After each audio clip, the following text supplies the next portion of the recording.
thesis is entitled Paradox on the Playa, Uncovering the Contradictions Embedded in Burning Man. In this project, Shelby Rothman examines the contradictions embedded in the stated goals and organizational structure of Burning Man.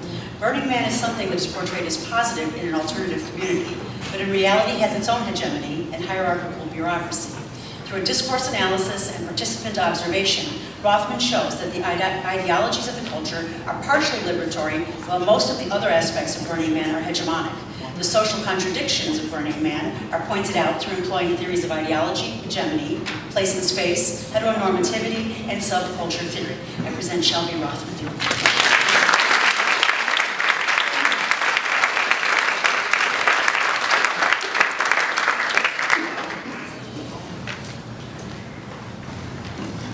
Thank you, Anne. Thank you, everyone, so much for being here.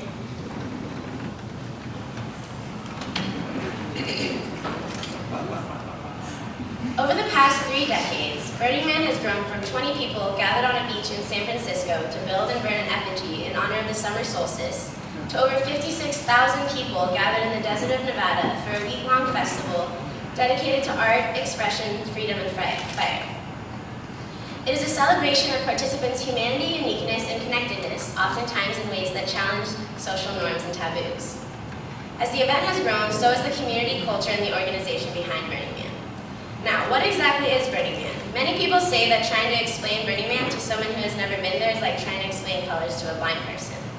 It is important to at least make clear what it is popularly viewed as. Burning Man, an experiment in temporary community, is the official headline of the event. It takes place once a year during the last week of August in Nevada's Black Rock Desert. This part of the desert is called Black Rock City and is also known as the Playa. The city is constructed by tens of thousands of participants and then taken down after 1 week each year. Everything is taken out at the end of the event, including people's trash, leaving a barren desert the rest of the year. Spread throughout the entire Playa are hundreds of camps with different themes. This is a bird's eye view of Burning Man. Although the Burning Man event is only 1 week out of the year, it is a subculture having smaller event and online communities year-round. One of the first big signs of a subculture is if it has names for its members and a lingo that most other people do not know about. People who attend Burning Man and or participate in the Burning Man community are referred to as burners. The term default world is coined by burners to mean the world outside of Burning Man. This is the rest of society and people that are not on the Playa, both physically and in an ideological mindset. A major part of attending Burning Man is to ideally be able to implement the event's 10 principles and values in the quote-unquote default world, and ideally have some sort of radical impact. The fundamental ideals of the Burning Man event and culture are liberal and supportive of an alternative outlet. However, the hegemonic organization, the hefty cost of a ticket, and other realities of the event show that Burning Man is a living social contradiction. I have personally been involved with the Burning Man community for the past 3 years. In 2012, I was volunteering at the site of the event in the desert for a couple weeks prior to and after the burn. This provided me with insider observations on the individuals that run the event, the ones that are behind the curtain, so to speak. This paper examines aspects of Burning Man, pointing out the contradictions that are embedded within it using a combination of participant observation and a theoretical discourse analysis. First, the current research done on Burning Man is looked at. Second, I draw on theories from space and place and subcultures to understand the background and history of the event, organization, and culture. Lastly is an analysis of contradictory aspects of the Burning Man event and organization that are both hegemonic and liberal, such as the principles of the event itself, the ticketing system, the bureaucratic organization, and cultural politics such as race and gender. In this presentation, I focus on the principles of gifting, decommodification, and radical inclusion through looking at the system of purchasing a ticket to Burning Man. The ideologies of the culture and community of Burning Man are aspects that partially counter hegemony. Hegemony is defined as the process by which dominant culture maintains its dominant position, and the combination of force from repressive state apparatuses and consent from other subordinate classes to the hand of the ruling class. The Burning Man organization, which is referred to as the Borg, is hegemonic because it is in itself a ruling power that maintains control. It can serve the control by maintaining certain restrictions as to what one needs in order to purchase a ticket. One of the ways that the ruling class gets their power is through ideology, misleading people into believing that this is the way things are so that there is no point in trying to create social change. Another way of thinking about ideology is as cultural common sense, The board does the latter as well by creating a sense of what is quote-unquote normal at Burning Man. The public image of Burning Man is what is seen as countering hegemony, meaning that it is the ideology of Burning Man that is supportive of an alternative outlook. This public image of Burning Man is how the board wants Burning Man to be viewed by others. It is the ideas that participants buy into when they purchase a ticket. The official Burning Man website, controlled by the board, is where the majority of this discourse is produced through the 10 principles. The 10 principles of Burning Man are commandments to people for their behavior on the playa or at any burner event. Some are more important than others in regards to encouraging a sense of freedom in anti-quote-unquote default society. The second principle of Burning Man is gifting, defined by the official website as, quote, devoted to acts of gift giving. The value of a gift is unconditional. Gifting does not contemplate a return or an exchange for something of equal value, end quote. One of the easiest ways to participate in the community is to share a gift or two with someone you meet on the playa. It is a centerpiece of the culture that each participant gives gifts to one another or to the collective with no expectation of a return. These gifts can be found in the form of materials, labor, intellectual contributions, or emotional and moral support. The connotation that comes along with the gifting economy is that money is not important. However, in order to bring or make those gifts, something was purchased, or the pieces to make the gifts were purchased. Gifting and saying yes is all part of what gives burners an open-minded attitude. Gifting promotes a belief that everyone possesses a unique and special gift that they can share. This ideally makes everyone able to focus on the value of what they can provide to others, rather than what they can get from participating. Taking away the commodification of objects ideally leaves room to put more value on the self, on expression, and on the community. However, it requires a large amount of money to get to the playa and be a participant in Burning Man's gifting economy. This leads to looking at the principle of decommodification from the website. Quote, in order to preserve the spirit of gifting, our community seeks to create social environments that are unmediated by commercial sponsorships, transactions, or advertising. We stand ready to protect our culture from such exploitation. We resist the substitution of consumption for a participatory experience, end quote. Although commercialization doesn't normally happen on playa, much exists in order to get there. For instance, people commonly stop in the Walmart outside of Fernley, Nevada to purchase their goods for the week. Decommodifying is intended to rid the outside influence of capitalistic control. However, in order to have 1 week that is not commodified, participants need to hyper-consume, stocking up and buying supplies from chain stores all across America. Commodification and capital are not necessarily invisible on the playa.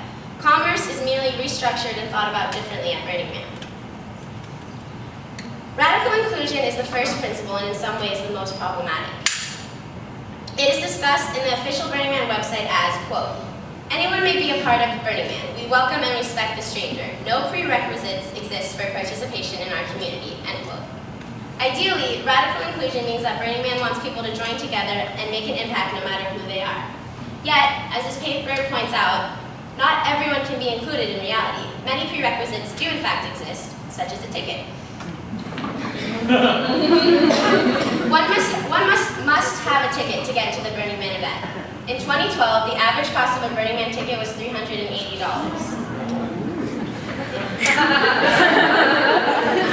This obviously can automatically exclude people who are not middle class or above, not to mention at least a week of time that would need to be taken off of work for the participants. Burning Man did start out ticketless, but as the movement grew and more people found out about it, they started to charge an entry fee. Along with the price of the ticket, there are travel expenses, camping supplies, food, and anything else that one would need to survive in the desert for a week.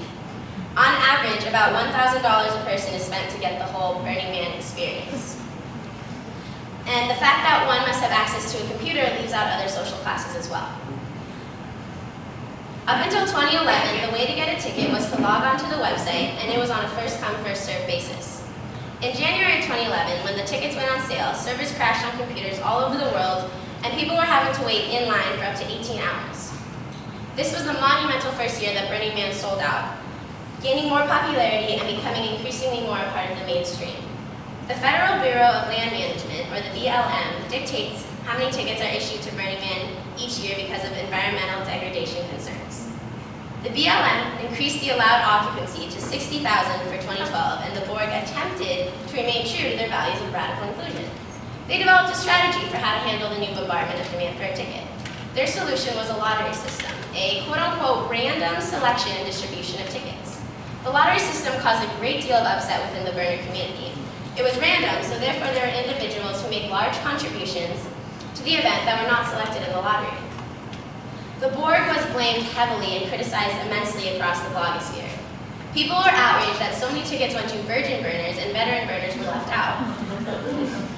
They wanted it to be fixed right away and were extremely vocal about this concern. The people of the community tried to be heard by the ruling class, the board. Burners were not shy about their dislikes of the lottery system, especially when scalpers started to sell tickets at upwards of $1,000 on StubHub and Craigslist. So what is Borg's plan for the next year after such harsh criticism? They did ask participants of the community for suggestions on the website. Nevertheless, in January of 2013, the Burning Man organization announced burner profiles. According to the organization, the burner profiles are, quote, a system to help facilitate the flow of information we regularly collect from Burning Man participants for ticket sales, theme camps, and other things that people do and create for Black Rock City. Initially, the burner profile will be used as part of the pre-registration process for ticket sales to Burning Man 2013, end quote. In other words, the board is reminding the public that we are in their service and creating for their benefit, and they want to keep their eyes on us as much as they can. There is much conspiracy theory out there in light of the profile system. The board, and only the board, have the right to use any or all of the personal information in the future. Within the privacy policy of the profiling system, the official website states, quote, we use the personal information that we receive to operate the website, produce the Burning Man event, and for Burning Man-related projects. Your personal information may be stored on our system and shared among Burning Man affiliates, end quote. The definition of who is an affiliate or what is a quote-unquote related project of Burning Man is unclear and unlimited. The fact that personal data is gathered and stored about a burner in an ambiguous location is odd, even for Burning Man, and it makes sense to cause uneasiness within the community. A valid concern is that keeping a data set like this will create an opportunity for law enforcement or government subpoena. Citing similar sites like Facebook or Google, it is very possible and possibly inevitable. Here's the bottom line. There is so much bureaucratic malarkey to go through in order to just get the piece of paper allowing you to get into the event, which seems so insignificant compared to the experience. It is extremely contradictory to the very first principle of Burning Man, radical inclusion. There are no prerequisites to participate in the community. There is a prerequisite, a ticket, which requires a gigantic amount of its own prerequisites. The board has constructed an event that is riddled with ironic contradictions, and this ticketing system is just the start of it. The board never asked the community choice that is within our society everywhere, even at a clothing optional event in the middle of the desert. Burning Man started as a fight for anti-establishment and a counter to dominant mainstream culture. But what happens when what burners believe in becomes a part of the establishment? Following the analysis in this paper, it is made clear that the stated goals and the organizational structure of Burning Man are embedded with contradictions. Along with what I have covered in this talk, this project also unpacks the leave no trace and communal effort principle. I uncover the consequences of the increasing amount of law enforcement on the Playa and the hierarchy of the Department of Public Works, the people who work under the board and get certain privileges at the event that other burners do not. I also analyze the lack of racial diversity at Burning Man and the reproduction of gender roles and heteronormative values on the Playa. It is important to see these contradictions because many people feel a sense of freedom and liberation but do not know what is behind this illusion. Social contradictions can be found in many different groups and subcultures, and it is pertinent for readers to be aware of this. We need to figure out ways to organize certain cultural movements that are revolutionary because realistically there still needs to be an organization behind it. However, this organization does not necessarily need to be such a bureaucratic one like that of Burning Man. The important contradictions examined in this paper that are embedded in Burning Man only skim the surface of studies that can be done surrounding the whole spectrum of Burning Man. There are other kinds of scholarship left to be covered that can be discussed in the future. For instance, there is the environmental impact of Burning Man. The majority of people ride around on bicycles at the event, and that would be very beneficial to the environment if more societies as a whole could live that way. However, the act of burning so many resources is extremely harmful for the environment, yet it continues to happen year after year for ritualistic purposes. Burning Man strives on being different from quote-unquote default society. However, the contradictions prove many aspects of this alternative subculture to be just as hegemonic as the mainstream default world. The amount of change that has occurred since the event's first small gathering on the beach is astronomical. It is very likely that as Burning Man becomes more popular and there is an increase of media attention, there will be more contradictions, taking the event and culture farther and farther away from its foundational principles. The hope lies in the many smaller burner events around the world whose focus is on the importance of community. Since each of them has less attendees, price of admission is affordable if not free. This allows for full radical inclusion into the community and less formal bureaucratic organizing is required. If these small groups continue to thrive and stay below the radar, the dream of a pure, radically alternative and non-hegemonic society filled with freedom, art, and love may very well be possible. However, the ideologies of the culture will most likely never directly reflect the reality of the event because everyone experiences Burning Man in a different way depending on their subjectivity and cultural upbringing. Burning Man, the event, is a personal experience. The rest is just a hegemonic means to a somewhat liberal end. Thank you.